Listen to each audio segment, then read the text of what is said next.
First off, big thanks to the Truro Public Library and big nod to Galen and Trish for making this all happen. So I thought I'd just take 2 minutes to tell you how this book came to be.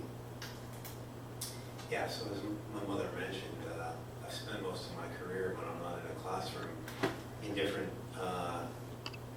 countries and communities affected by armed conflict and genocide. And over the years, I noticed several themes kept reemerging. One was this just extraordinary courage and resilience of everyday folks that I would meet, and you'll meet a couple of those characters this evening. That it wasn't all horrible and bleak. I mean, war is horrible and bleak, but it also, it is. I think Anne Michaels, the Canadian poet, said war is both the rotten part of the fruit and the fruit. And it shows that there's nothing man won't do to one another, but nothing man won't do for one another. And this is what I found everywhere I've worked: extraordinary courage. I've also seen the limits of resilience, right? When the terror was too great and pain too overwhelming. And everywhere I've worked, I've seen what happens when the limits of resilience are surpassed, and the ways in which culture shapes the expression of pain, but also the ways that people heal. And these aren't kind of cute cultural differences, they're profound differences that have to do with beliefs and spirit loss and reincarnation and all the things that one has to do to somehow make it through. And the last thing that I've seen everywhere I've worked is that a lot of researchers and clinicians were focused very narrowly in documenting the impact of the violence and loss of war. But as I spent time living in refugee camps and in a clinic in Chicago and in Kabul and in eastern Sri Lanka, what I kept hearing was people saying, it's not just about what we lived through in the war. Look at our lives now. Look at our homes. Look at this refugee camp. Look at the violence in our home. Women would say that, or kids. They look at the poverty, or the men would say, we can't work. Do you know how shameful it feels to not be able to work? So sure we drink, because it hurts. And it drew my attention over and over and over again to the here and now. That war isn't just about violence and loss. It's about the absolute chaos and chronically high stress of everyday life, when all the normal things of our daily lives have been upended. And it's about how people make it through under chronic adversity. So I noticed these themes, and I went to the literature. I wondered what people were saying about civilians affected by war. And I don't mean researchers or psychotherapists, but sort of in the popular literature. How are people talking about civilians affected by war? This mattered a lot to me, not just because this is the work that I do, but because civilians, beginning with World War II, make up between 50 and 90% of the casualties of the war. But what I found was that about 98% of books on Amazon or hits on Google, when you type in war and mental health, are about soldiers and combatants. And that's when I realized that the experience of civilians was largely missing from the literature. So War Torn was my effort to correct that to some small degree, and also to begin sharing these themes, these stories of people's lives. And I don't know if I have a grand overarching goal with this book, but if I do, it's this sense that we go to war far too easily. And it gets easier the more removed it is. And I want it to be less removed and less easy.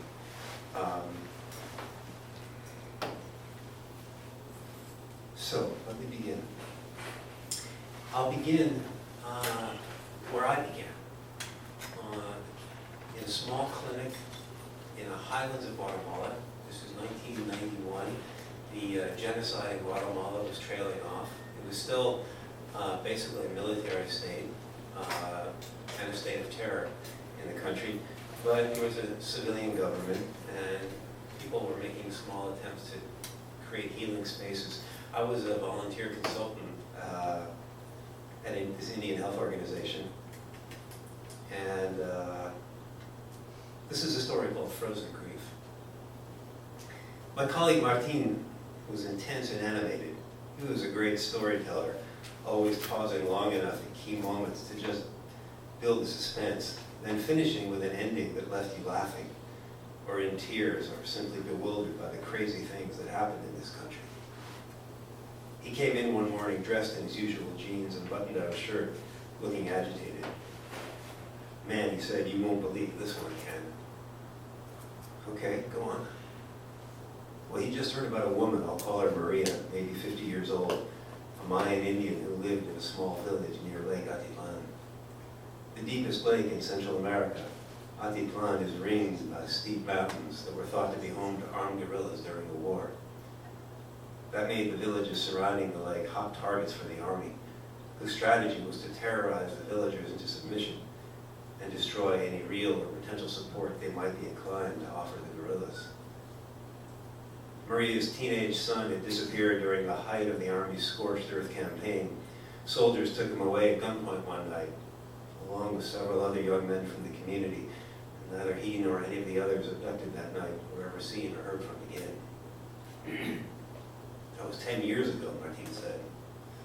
He paused for a moment, collecting his thoughts, and said, "The thing is, every week she cleans his room, dusts it, wipes it down, sweeps it, keeps everything just as it was the day he was taken away, just in case, he comes back. 10 years, man," he continued, "and she's still waiting for him to come home." "That's a long time," I said. "No way that kid's still alive." "Right, no way." Martin paused a moment. "Imagine that," he said, 10 years and she's still waiting. I saw the sadness in his face. We both knew what Maria couldn't bear to admit. Her son was never coming back. He'd probably been dead for most of the past decade. It's a familiar story lived out by thousands of families. People didn't just disappear in Guatemala, they got disappeared. It's something you did to someone, a transitive verb. Él fue desaparecido, someone might say. He was disappeared. There's no corresponding verb for reappearing because people rarely reappeared. Sure, sometimes the disappeared did show up again, usually as a corpse on the side of a road bearing signs of torture. But there was no need to invent a word for that. Mostly, though, the disappeared remained that way. That left families in a terrible state. What Maria was going through, cleaning her son's room, holding on to hope despite the almost certain reality that he was no longer alive. It's a familiar syndrome in Latin America. Argentines lived through it so often. Psychoanalyst Maria Langer coined the term frozen grief to describe the syndrome she saw among families of the disappeared.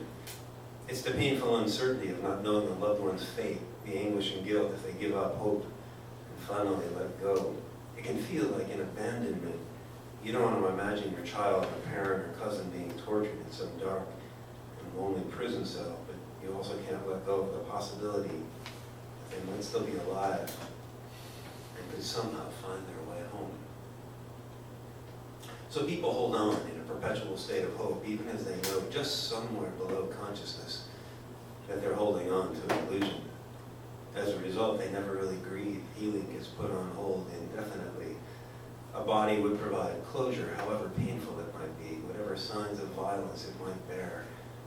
A corpse would end the uncertainty and help people move on with their lives. But it doesn't happen that way with disappearances. That's their particularly cruel legacy. You don't get to know. Martin had heard stories like this before, hundreds of them.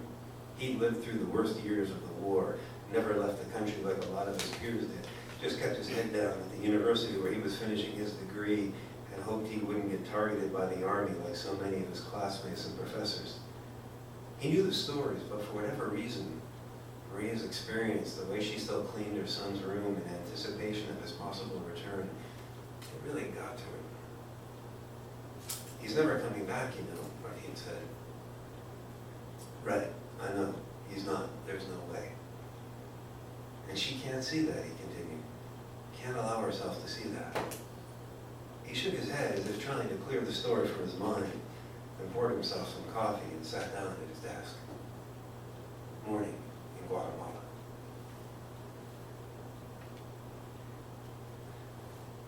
After about 6 months in Guatemala, how's this working out? Is this okay? Sound wise? Can you hear okay? I just want to make sure. Can I talk more into the mic? Is that any better? Yeah. I got these new glasses, and when I lean in, it's all blurry, but you can hear. So if it sounds blurry. You can adjust the mic a little higher too. Oh, how about that? It seems like when it comes from the side, it sounds a little. Yeah, maybe that's a little better?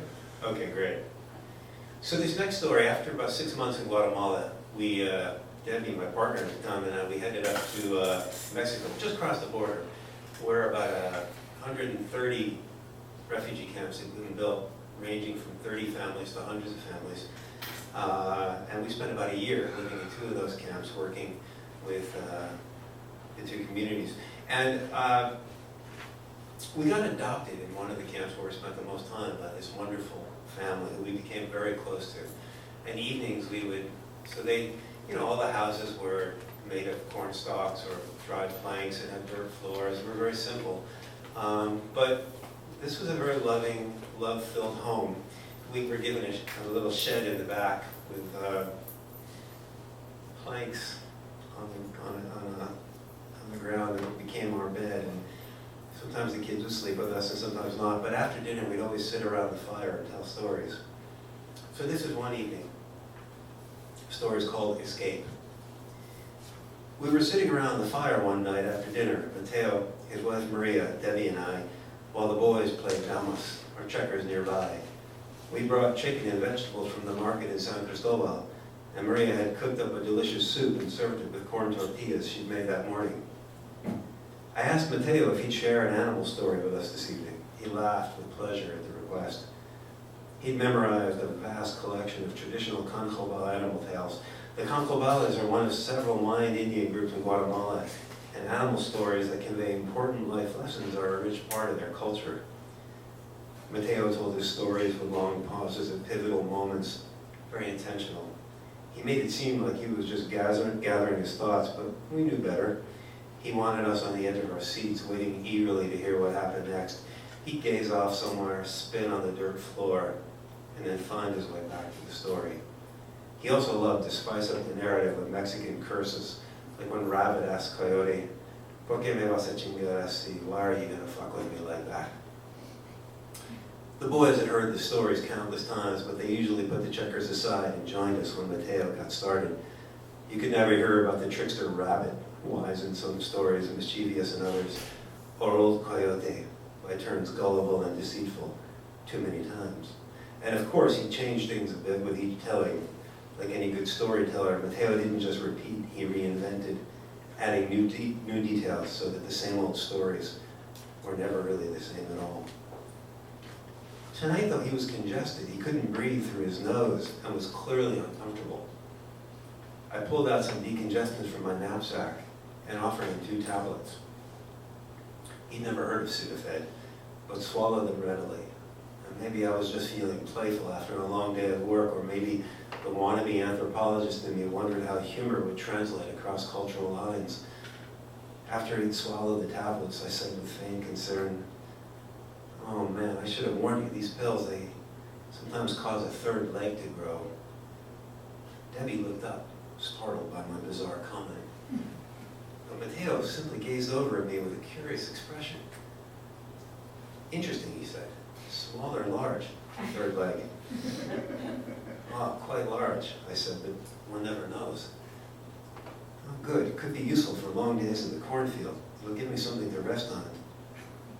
Sensing a challenge, I continued, "Well, the pills can also cause baldness." "Bald, maybe, but still alive," he responded serenely. "Okay, but they've been known to cause a 2nd nose to appear, right there, next to the first one." "Great," he said with a big smile. "Then if one nose gets stuffed, I can breathe through the other one. Won't need any more of these pills." It was a brief moment of silence. Then with a twinkle in his eye, Mateo asked if the pills ever changed a man into a bull. Sure, I said, it's been known to happen, half bull, half man. At that point, Maria joined in. With a mischievous grin, she said, that would make it easier for a man to mount his woman. We all laughed so hard, the dogs outside started barking. Sometimes we talk about the war. One evening, Mateo described the family's escape from Guatemala 10 years earlier. He said, we were living in Yalanwitz. It's a tiny village in the department of Huehuetenango. That's where we had our land. One day a man arrived in the village. He'd been running and was out of breath. He told us about a massacre in the village of San Francisco, lots of people killed by soldiers. He said the army was going from village to village, killing the people and the animals, burning the houses and crops. They killed people in the village of Yalan Bajot as well. He was just coming home from working in the fields when he saw what was happening and fled before the soldiers could see him. By the next morning, we packed everything we could carry and started walking north into the mountains. Many people from the village, only 25 people stayed behind. There were many of us from the village who left. We heard that when the army came to Yalanwitz, they asked those who didn't leave, are you guerrillas? And they said, no, we're not. But those people who left, who are in the mountain now, they're supporters of the guerrillas.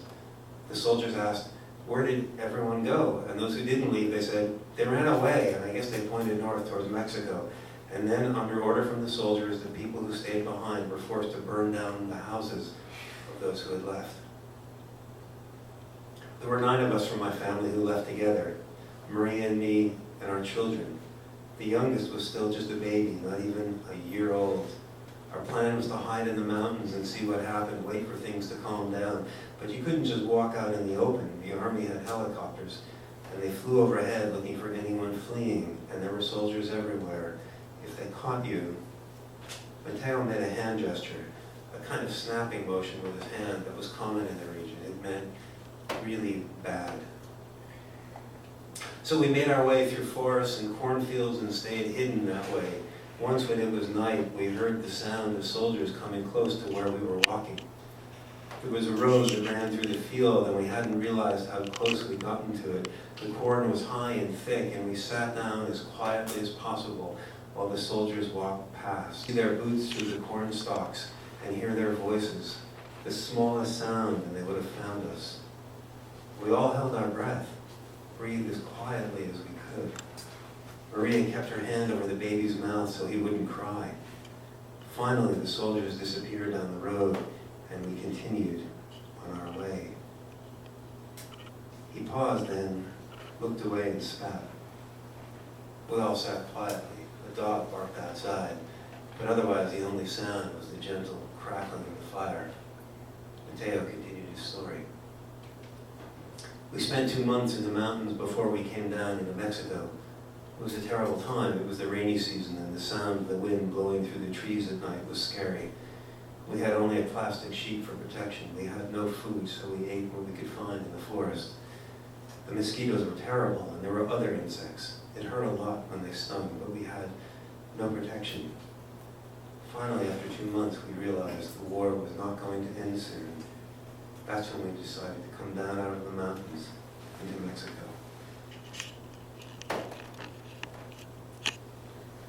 After we'd gone to bed, I lay awake reflecting on the family's perilous escape.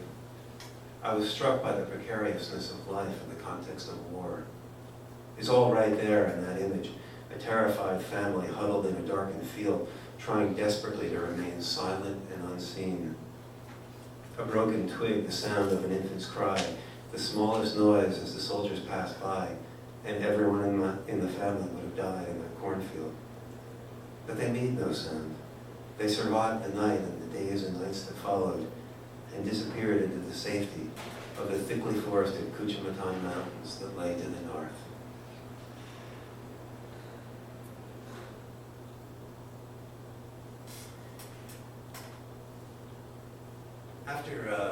After I worked in Guatemala, I came back and directed a clinic in Chicago with Bosnian refugees. I think I'm going to jump over Bosnia just to keep this relatively brief and have a little time for discussion, and go right on to Afghanistan.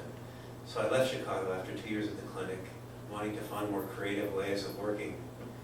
with refugees than I could do within a traditional clinical structure of a state-funded mental health clinic. And I was doing a lot of work with Afghan and Bosnian refugee communities in the San Francisco area. And one day, just fortuitously met a colleague who was living and working in Kabul. This is 2004, just after, I guess it's 3 years post-Taliban's departure from Kabul. And she invited me to come over and collaborate with her. And I said yes. And over the next few years, we developed a series of research studies in Kabul to assess mental health and identify groups in particular need of support and intervention. So the first thing we did in our first study was to get our wonderful research team together in a room and just sit down and ask them over kebabs and endless cups of green tea, chai sabs, to tell us about how Afghans talk about distress and healing. And the head of our team, these are all local Kabul, Afghans from Kabul, this big bear of a man, Salman Khan. He featured a lot in the book because he's one of my favorite people. He's about 6'5", and he's burly, and he has a giant turban and a big beard, and he looks like a mujahideen, a freedom fighter, just come down from the mountain. Except he's not. He hates violence, and he's a community representative, an activist, a peace activist actually, in a place where that's a very dangerous calling. So Salman Khan wanted to help us out because we had said, well, how did Afghans talk about suffering and well-being? And he said, I have a story about that. And he told us this story. It was during the war against the Soviets, he said. I was driving my truck on a steep mountain road with trees and dirt on one side and a steep cliff on the other. In the back of the truck were one of my sisters and her children and some other members of my family. At a mujahideen checkpoint, the mujahideen were the freedom fighters, I had to stop the truck and get out to show the soldiers my papers. Salman paused for a moment, gathering his thoughts. He gazed at the table as he continued. When I got out of the truck, I forgot to set the brake. Before I could react, the truck began to roll backwards, towards the cliff. In a moment, it was spiraling off the cliff, falling hundreds of feet until it crashed in the valley below. Everyone died. Salman looked down as he described pulling the mangled bodies of his sister and her children out of the truck so that he could bring them home to Kabul for burial. It was a gruesome task, he said, shaking his head. It was terrible. The room was quiet as he finished speaking. He looked up and gazed at me intently, awaiting a response, but I had no idea what to say. I felt sickened and pained by the grief his story evoked. After a minute, I asked how he had coped with the tragedy, how he had stayed sane in the aftermath. He took a moment to reflect as though it wasn't something he'd considered before. He said it took him several months to deal with his grief, but eventually he made a choice to use the inner resources God had given him, the Islamic concept of sabr, or patience, and an acceptance of a greater plan that he couldn't understand. He also had the support of family and friends, and that helped pull him out of the darkness. It gave him hope that the pain would eventually pass. Afghans talk about hope like a fork in the road.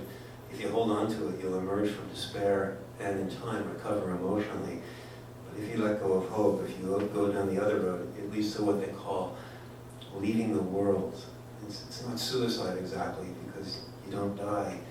You just withdraw from the people around you, the relationships and activities that fill your days, and sink into grief, isolation, and hopelessness. For Afghans whose sense of self is so deeply rooted in their social relationships, it really is a form of psychological suicide, a kind of withering away. In the West, we'd probably call it a major depressive disorder, this leaving the world. Personally, I prefer the Afghan term. It's more picturesque, and it captures perfectly what happens when people sink deeply into depression. They get lost in pain or become emotionally numb. They leave behind the people and activities that once gave them pleasure. They withdraw into a place where hope seems like nothing but a distant memory. I couldn't help myself. I had to ask about PTSD. It seemed like exactly the sort of traumatic event that would give rise to the disorder. I asked Salman Khan if he'd experienced nightmares or intrusive images of the truck accident in the days and weeks after it occurred. He nodded knowingly. He'd worked on a mental health study before and was familiar with the symptoms of PTSD. He said, people here have a strong belief in God, so we forget those images, those scenes. The images and memories disappear in time, but the jiarchun, the deep sadness or heartbreak, that stays with people, sometimes forever. Everyone nodded in agreement. Upsetting images of the war, they said, usually disappeared within several weeks after a traumatic experience, but the sadness, the depression, that could last indefinitely. Then Samad Khan added, everyone here has their own terrible stories of the war, so we don't talk about them. It's easier that way. Buddhists say that avoidance or aversion is at the heart of a lot of suffering. Trauma specialists say the same thing. The avoidance of trauma-related memories and feelings only keeps them alive, unprocessed, festering. But in a place where everyone has lived through 25 years of war, I wondered whether there might be a sort of adaptive avoidance, an unspoken understanding that talking about terrible events will just stir up everyone's memories, uprooting whatever equilibrium they have managed to find. After Salman finished telling the story of the truck on the mountain, someone said sadly, "This is Afghanistan. Such stories are common. We're used to them." Someone else added, "These stories of violence and loss no longer shock us. We've heard them so many times, we've listened to them for 25 years. The comments made sense to me. Afghans have been living with war for a very long time. I imagined a lot of people had learned to adapt to the violence, loss, and deprivation in ways that allowed them to continue functioning, to keep on living despite the chronic adversity. Everyone on the research team also understood the importance of sabr, and they knew how critical it was to maintain hope no matter how bleak the circumstances. Nobody seemed surprised that Salman Khan had overcome such a powerful tragedy and was again living a meaningful and productive life. But I also suspect there's another factor behind Salman Khan's emotional recovery. He was no internalizer, my friend Salman Khan. He didn't blame himself for what happened on that terrible day on the mountain. The tragedy, he insisted, was the fault of the mujahideen who forced him to stop the truck on the edge of a cliff, not his for failing to set the brake. Everyone in the room agreed with him. Self-blame seems more the province of Westerners, the bread and butter of psychotherapy, the root of so much emotional pain back home. Not in Afghanistan, though, or at least not among men. And that's probably a good thing, because if Salman were to focus on the brake he forgot to set rather than the mujahideen who forced him to stop in the first place, I imagine his intense brown eyes might sparkle just a bit less brightly. After we finished our first survey of mental health in Kabul, it took about 2 weeks, 24/7, we were all exhausted. So I took a couple weeks to just wander the city. This is back when you could just wander the city. Now that wouldn't be a wise thing, but then it was all right. And I eventually sort of befriended these two young kids who followed me around and eventually became friends of a sort. This is a very short story called Street Kids. Two boys, one about 12, the other tiny, a dwarf. His age, impossible to tell. They followed me around, asking repeatedly if they could shine my shoes, though I wore sandals made of tan leather, and they had only black polish. And they were undeterred. I chatted with them in my limited diary. I learned that they lived with their families, whose income they supplemented with shoeshine work and the occasional bit of bakshish, or charity. My friends told me not to give money to street kids and only encouraged parents to continue sending them out begging. But these boys got to me with their intense brown eyes, their expressions serious beyond their years, and the absurdity of their insistence on shining my sandals. They appeared each time I walked a mile from the guest house to the internet cafe or a bit farther to the markets on Chicken Street. After a few days of walking together, I began to look forward to their company.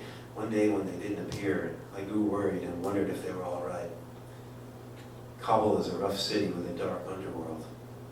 Children can disappear into myriad black holes of despair, forced prostitution, drug smuggling, forced labor in carpet or brickmaking businesses, or random sexual abuse by a predator wandering the city.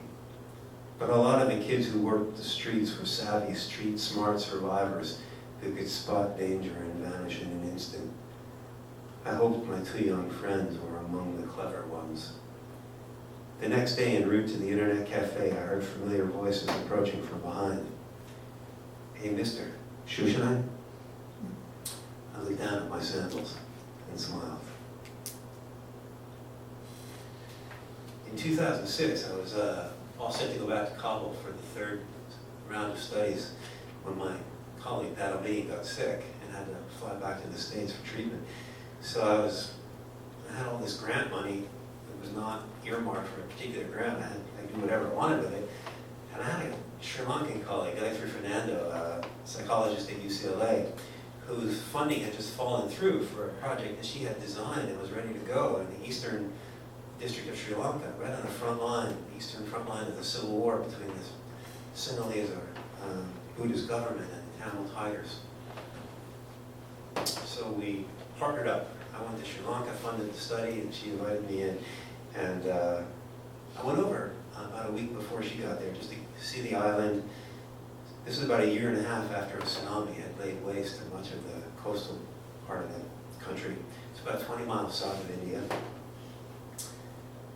So I'm going to jump into the middle of the story. I'd been just rented a motorcycle and was just riding up and down the Gal Road in the south, looking at the ruins of villages that had been absolutely decimated by the tsunami.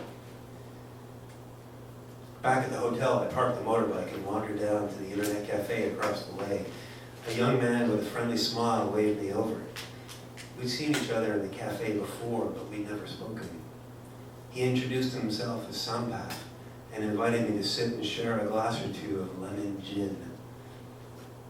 He was a sweet guy, a photographer, couldn't have been more than 30 years old. He told me he was Sinhalese and had married a Tamil woman.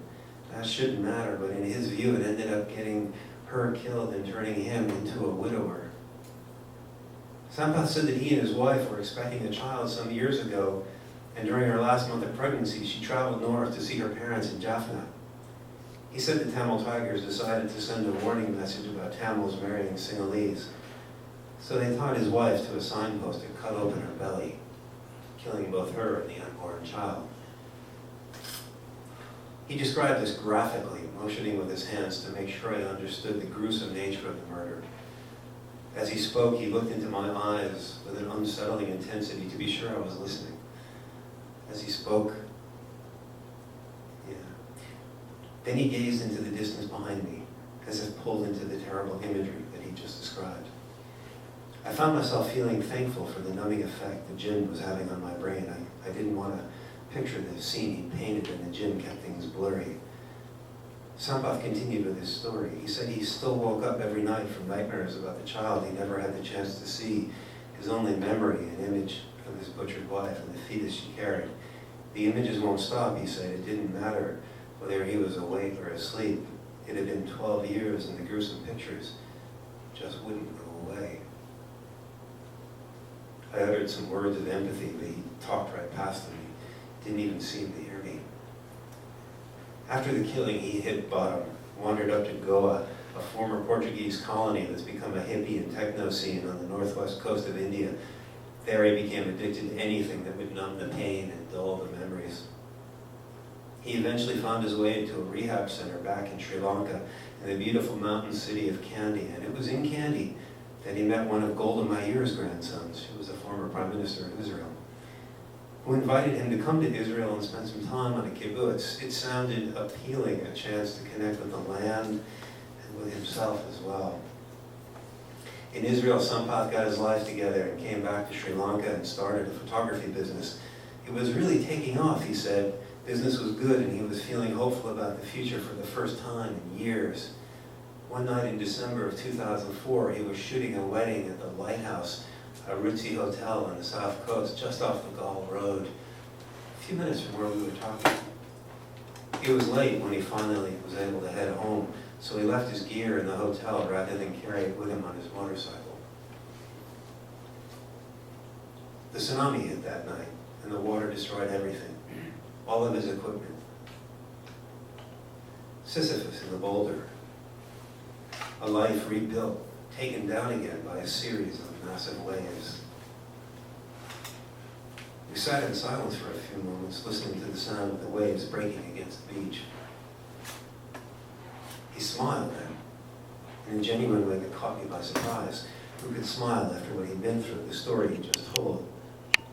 He said, you have to keep smiling and see the glass of life as half full. It's the only way to survive. He'd gotten a new camera and had landed several gigs already. You've got to stay positive, he said. It's just those dreams. If I could just stop those horrible images from entering my dreams, I'd be okay. Lying in bed later that night, I listened to the waves outside my window. The sounds of the sea have always been calming to me, a primal response to the rhythm of water.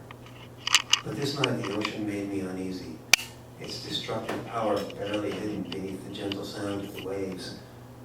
I couldn't stop thinking about the evening's conversation about the cruelty and terrible losses my friend in the cafe had endured. I'm not exactly sure how we come to terms with the effects of evil on our lives. A natural disaster isn't malicious. A tsunami doesn't intentionally cause harm. It simply happens, indifferent to the destruction it creates and the despair it leaves in its wake. But to experience the death of a loved one killed with absolute intentionality always be tender.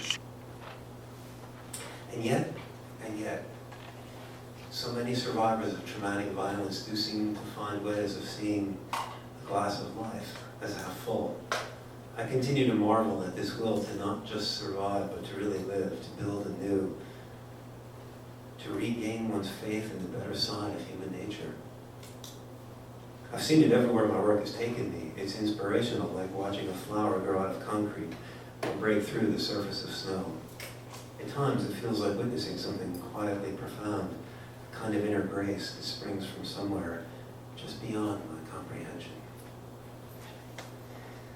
And I close with just a small excerpt from the epilogue.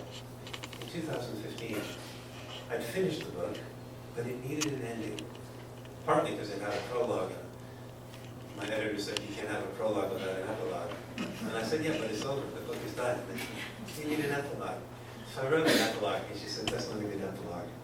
So I put it on hold, and I went back to Afghanistan for a month on a consulting gig in the International Medical Corps. I hadn't been back in 9 years. And I could not believe how bad things had gotten. It was truly a country of war. If Kabul in 2006 was still more or less safe to run around as long as you staggered your runs at different places and days and times. By 2015, you weren't allowed to leave the guest house. None of the NGO, none of the internationals were allowed to. In the short time I was there were 3 suicide bombings in Kabul. Far more terrifying to me, far more dismaying than the suicide bombings was an incident with a young woman called Farkunda. It happened while I was in the hospital working just down the road, a kilometer away. She was a young woman, Islamic studies scholar, who came walking down the street past the Grand Mosque, the big mosque in Kabul, and saw a man selling words of the Prophet that he'd written on pieces of paper to sick, poor people, promising them that this would cure their cancer or whatever. And she called him out on it, and she said, you're deceiving people, you're stealing their money. Well, the head of the mosque witnessed that, and he screamed as loud as he could, this woman is burning the Quran. Didn't take long. 50 men grabbed Farkunda, grabbed rocks, grabbed sticks, beat her to death, ran her over with a car, lit her on fire, and then threw her body into the Kabul riverbed. Why didn't anyone call the police? They didn't need to. They were watching it. This happened in front of a police station. This shook me up more than the Taliban and more than Al-Qaeda, because I get the rules of war, and even those guys have rules of war. This was everyday Afghans who were so proud of what they'd done that they got caught because they posted it on YouTube and Facebook. And that's when I knew, truly knew, if I didn't know in 2002 already, this was a war we could never, ever win. And yet, for all of the horrors of Afghanistan, some of the people I love most in the world are Afghans that I've gotten to know and gotten very close to there. like my friend Holland. I'm going to jump into the end of the epilogue here. Actually, you don't need to go because this is the ending of it. And it's like when Harry met Sally, he always reads the last chapter. This is the end. But I'm not giving away anything. Afghanistan embodies much of what I've learned in my years of working in countries affected by war. First, there's the extraordinary power of culture in shaping reactions to violence and loss. I don't just mean how people talk about suffering, how they cope with it, but all the ways they find to heal and move on with their lives. Now, not everyone moves on, of course. Healing doesn't always happen. There's the bottomless heartbreak of Jigahun when the losses are too great and there's no one there to stop the descent into despair. Or the nervousness and rage of persistent asabi, like trauma, untouched by the passage of time. Mostly, though, people do heal, though the healing is often imperfect, with thin scars just strong enough to hold.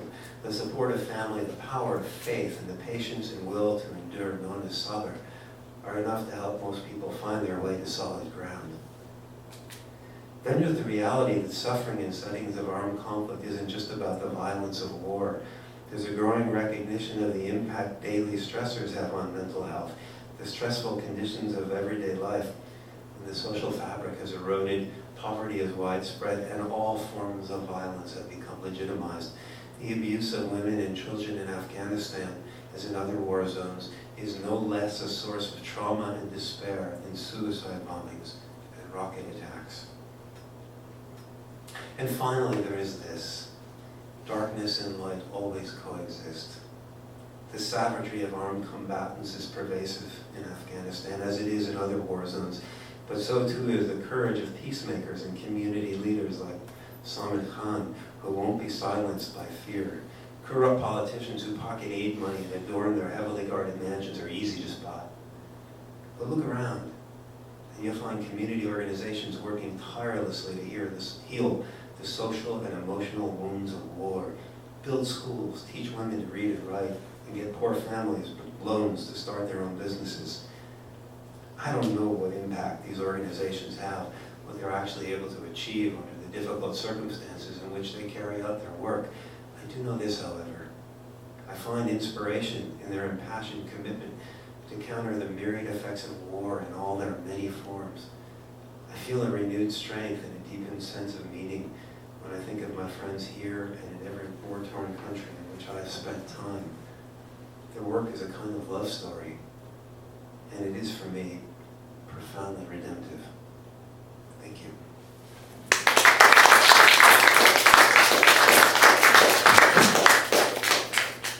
I don't know if we have a few minutes for discussion, but I'd love to. Yeah. What's going to happen to Afghanistan after we leave? It's going to descend into something probably, I invite with some human rights experts in here who may have different perspectives than I do. My sense is it's going to descend into something somewhat resembling what it was before. It's unclear how that will turn out. The Taliban are remarkably strong. There's an ISIS affiliate that has emerged in Afghanistan, but I think it's going to first go through a period of intense civil war, and then probably there'll be a capitulation. I think the Taliban are much better well trained and will be better armed than the Afghan army. How big a danger will it be in the United States? That's a really hard one to say. I mean, it really depends if we're willing to engage with the new government. I think we can have a say in that. I think if we have a bellicose, on the off chance that we get a rather bellicose and aggressive president, I would suggest that it's going to become an enormous threat to the United States. Sometimes in realpolitik, you end up having to be on good terms with people you despise. The reality is that I think if we can engage, the Taliban never wanted to go to war with the United States, and the Taliban were not responsible directly for what happened on 9/11. They hosted someone they didn't particularly like. They hosted Al-Qaeda, and what we need to do is keep that happening again. But I don't think the Taliban ever had any interest in doing anything other than imposing a horrific state of affairs on Afghanistan.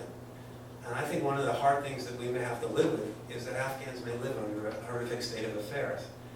But that's not something we can necessarily change. We have been trying since 2001, and it hasn't shown promise. I don't say this lightly. I have a lot of Afghan friends and friends in Afghanistan, and it breaks my heart. But at some point, we have to recognize that what we're doing isn't working. That's my They take. control 2/3 of the country now. I don't know the exact numbers, but it's tremendous. I mean, it's majority. And you know, and I obviously I'm not a big fan. I mean, by my comments, you can infer I'm not a big fan of the administration. But you know, I was also very critical. President Obama in 2012 gave a speech in which he called the Taliban broken. I think that 2014, 2 years later, they had the highest kill rate of civilians in all the years that had been recorded. So we have not done well there. And that breaks my heart, because the majority of Afghans, you know, they've lived through war since 1979. It is the only reality. Given the average lifespan of about 44, 45 years, the average Afghan has barely known anything but war. And that's a heartbreak. Yes? Can you speak a little more about your work there, like the kind of work psychologists could do in these kind In a place like of Afghanistan. places like Afghanistan? I mean, you did mention you did a survey and talking to people. Yeah. So in Afghanistan, I was there more as a researcher rather than an intervention. I wasn't doing intervention research. I was working with organizations that did interventions. And one of the big requests that people had was they wanted some epidemiological data. What levels of distress, who were the most vulnerable groups that they, you know, and what kinds of interventions were most needed. So what we needed to do was first develop culturally meaningful assessment tools, which is the first part of the research, and then identify groups, which, not surprisingly, were women and then widows in particular, really vulnerable. And there were groups like, well, there were a lot of different NGOs that what they did with these kinds of data were wonderful. Afghans don't tend to seek out mental health care, but widows, for example, will come for material aid programs to get food, to get clothes. And in the context of that, the NGOs providing the aid started creating supportive groups where women could sit together and maybe get literacy skills. But in the context of getting literacy skills, mental health strategies were incorporated into the group so that they became a place where women could talk about what they had lived through and what the challenges were that they were facing. So there were ways that you could begin, and a number of grassroots groups were using the measure, the questionnaire that we developed, to do a variety of interventions, whether from putting on prosthetics to, you know, because a lot of people had lost legs and arms and landmines, to social support groups, to literacy groups, livelihoods programs, but they wanted to measure the mental health impact of these non-mental health interventions. So the tool that we developed, we called it the Afghan Symptom Checklist, was used as a way of measuring the impact on mental health of different kinds of interventions. So that was kind of the role that it played there. In other countries, my work has been much more about actually developing and testing out interventions. So in Gaza, with Lebanese, in Lebanon with Syrian refugees. You know, there's a bigger question that I struggle with all the time, which is what is the role of mental health work with people who are living in chronic adversity? And this is a question I try not to think about too much, because when I think about it a lot, I kind of get depressed. Sometimes the work that I do feels like, imagine a film where you're zoomed in and you see people rowing a canoe hard, and you see them making progress through the water, and then the camera pans out. And the farther it pans out, the more you see that they're actually being moved faster than they're rowing forward towards a waterfall, towards a giant abyss. Sometimes it feels that way. You know, I just got back from Gaza not that long ago, where we developed this intervention to provide support to parents. We were doing a lot of work in my organization with kids, and the parents were saying, hey, it's great that you work with kids, but we're really stressed out too, we need something. And the research is really clear. If you study the mental health effects of war on children, what you find is about 50% of their trauma is related to family violence. And this is true in every country where it's been studied. And the pathway is pretty clear. War stresses out parents. The chronic adversity, the chronic deprivation leads parents to get much less patient. It's not, look, there's some NGOs that go in and they do parenting programs and they teach parents how to parent better. I don't agree with that. Well, look, we can all parent better. That's not what I mean. What I mean is you take the most effective parents in the world, take away their homes, their livelihoods, their sense of belonging, their community, their income, their capacity to fulfill the most important roles in their lives of spouse, and partner, and parent, and then measure the quality of their parenting. See if it doesn't deteriorate.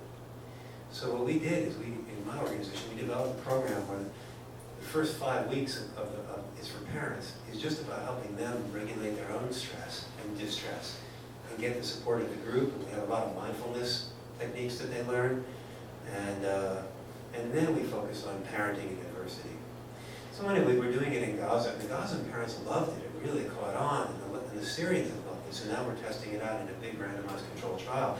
But sometimes when I was doing this, and my Gazan colleague was continuing to lead this intervention, I have these moments of, like, my gosh, 50% or so unemployment, an open-air prison. Gazans can't leave to the north or east because Israel blocks it. If they go west, Israel shoots down the boats more than 5 miles out to sea, and Egypt has blocked the southern exit, so there's nowhere to go. Life is despondent, and sometimes doing this work feels a little bit like, I don't know, putting a Band-Aid on someone who's got a gaping wound. So then I zoom the camera back in, and I listen to the comments of parents who say, wow, 8 weeks into this intervention, and I'm not hitting my kids. I'm listening to them. I started teaching the mindfulness technique to my kids. Or, my wife said something that really made me angry, and I was going to strike her, but instead, I counted to 10, I took a walk around the camp or the block, and I came back and I said, why did you do this thing? And then I understood it was an accident. So those are little things. But to that man and his wife and his kids, they're big. And that's what I try to stay focused on. Yeah. I'm going to ask you something a little outside your book. I mean, you're a psychologist, and the book is about the trauma experienced by people in war-torn societies. And most of us will never be, fortunately, in that situation. However, living in a place like the United States, there are families who are devastated by tragedies, personal losses, and so forth, traumatic. Yeah. And though they live in a society where it's not their entire neighborhood where people have similar experiences of trauma, they're more isolated within the society. What has your research told you about the way people deal with trauma outside of the situations where everybody around you is experiencing horrible losses in one way or another, or it hasn't taught you nothing? I mean, what is and the other part of the question is, does the fact that these people are living surrounded by people having gone through similar situations change the way that they cope? Yeah. Well, all of my research has been in war zones and refugee camps, so I can't speak from my own research to the question you're asking, but we can speak more broadly from the research literature, because most of the research on trauma has taken place in places like the United States and Europe and Australia. What we know is this. This always surprises people. The majority of the people who experience a traumatic event don't develop post-traumatic stress disorder. It's a minority. Now, sometimes it's a big minority, but it's a minority. And it's usually not a big minority. Even sexual assault, the majority of sexual assault survivors will eventually heal and recover if they have good social support. This surprises people. It's the same with grief. Grief, the American Psychiatric Association is pushing real hard to be able to diagnose grief as major depression. They give you, they gave you 6 months to grieve and get on with it. If you still look depressed, you got a psychiatric diagnosis. But they were pushing that to shrink that to 2 weeks, to pathologize what is the most human and universal experience, which is grief. Most people who grieve hurt a lot and then stop hurting, and they find their way to solid ground. So what you're asking about is, okay, but what about that minority of folks who do struggle with enduring trauma or prolonged grief? Well, what we know is we have really good treatments. And the biggest challenge is not a lack of effective treatment. The biggest challenge is getting people to access that care. Middle class and upper middle class folks are much more likely to seek out mental health treatment, and it works far more often than it doesn't. There's all kinds of really good evidence-based trauma treatments and treatments for prolonged grief that are helpful. The problem is when you look at minority communities and low-income communities, they don't get these treatments. I worked very briefly in a community mental health center after my postdoc. I was expected to see 16 people a day, 5 days a week. You tell me what kind of trauma treatment you can do when you got 20 minutes and you're doing assembly line work. So, you know, the thing that makes healing so hard in war zones and refugee camps is that once people's world returns to normal, Ben was written a wonderful book. You have to look up his name, I can't remember titles anymore. But it's not an academic book, it's a book for everyone. He's a brilliant researcher in New York who studies trauma and loss and how people get over them and get through them. And you know, what he's demonstrated with really impressive research over the years is that we are more resilient than we are fragile. But we can be fragile, and the fragility is important to address when people are damaged or wounded. And the most important thing, and this is what's missing in war zones, is a return to normality. Once you get safe, you can heal. So the mandate in trauma work, right, the first thing you have to do before you do trauma treatment is get people safe. That's why we don't treat battered women clinically as a rule while they're still getting battered. It's why you never, ever treat an abused child before you get that child safe. Right? You can't do trauma treatment while the trauma's ongoing, or it's a lot harder, and ethically you violate all kinds of guidelines. But what do you do in a war zone or a refugee camp where you can't get people safe? And that's a great dilemma that the humanitarian world has yet to struggle with. And that's sort of the unspoken elephant in the room now that I think people are beginning to think about. Anyway, it's a long-winded way of saying people do heal. Sometimes they need treatment, but the treatments are good. We just need to help people gain access to them. What I would also say, this is my cynicism, it's something I talk about in the book. I would never say people shouldn't get psychiatric medication who want to try it and who might benefit from it. The evidence on psychological, meaning non-medicinal medications, versus psychopharmacological medications is that the psychological ones are at least as, if not more effective, and much longer lasting. The problem with the pills is that when you stop taking them, the effects seem to go away. And with psychological treatments, the effects seem to last and last and last. Some people really do benefit from medication, but you know, one of the things I talk about in the book, because I get very frustrated in the developing world, you see medication really heavily marketed, is except for really severe depression, antidepressants are about as good as placebo. And that's not something you hear from Eli Lilly, but it's very well documented. So anyway, there's a lot of effective treatments. I know we're going to need to wind down. Any last comment or question? Yes? Do safe zones work? In zones where, like the UN declares a safe Sure. zone. All you got to do is look at Bosnia to see the answer to that question. Which, Everywhere the UN created a safe zone, people were slaughtered. Safe zones work depending on the goodwill of whoever they're supposed to keep out. And you know, if you have Bosnian Serbs heavily determined to remove Bosnian Muslims from the country by any means necessary, you know, a bunch of guys with blue helmets on isn't going to make much of a difference. You saw that throughout the country. You see it in Africa. Everywhere there's a safe zone. There's horrific violence. I have yet to see. There may be examples of safe zones that have worked really well if they're well fortified, but I don't think it's a model that has shown great support. What's the answer? What would the response to U.S., what should have U.S.'s response been to the Syrian refugee crisis? I mean, just one or two major things. I wish I could tell you. With nothing broad scale that the No. country could do. I can't, I mean, I was just in Lebanon recently asking two colleagues of mine who are like the top Dutch Middle East correspondents for Dutch TV this very same question, because I'm at a loss, absolutely at a loss, and I'm not usually, I usually have some idea about what I think should happen. I had no idea.